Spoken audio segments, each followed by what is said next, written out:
that slavery was not about race, and that's important. It was not about race. The only reason we think it's about race is because philosophers like David Hume in the 18th century ranked human beings and put Africans at the bottom, saying that they had no souls.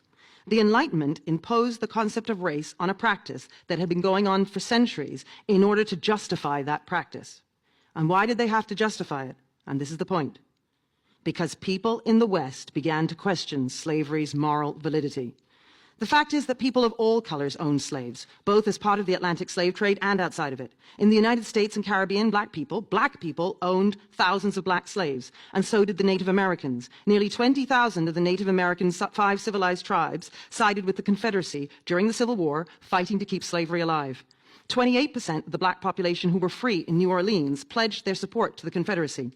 All of the 13 southern states of the Confederacy had substantial numbers of black slave owners.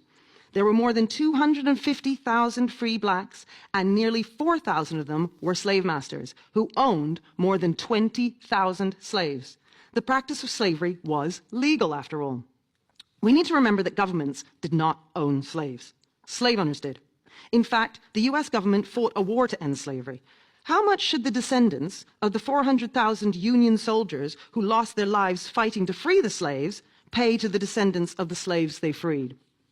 It's bizarre to suggest that human beings should inherit the outrage of the deeds of their parents.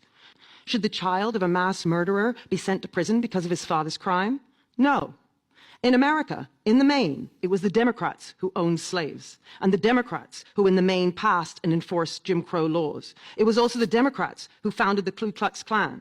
Should the current Democratic Party be held responsible for this? No. We do not inherit the sins of our fathers.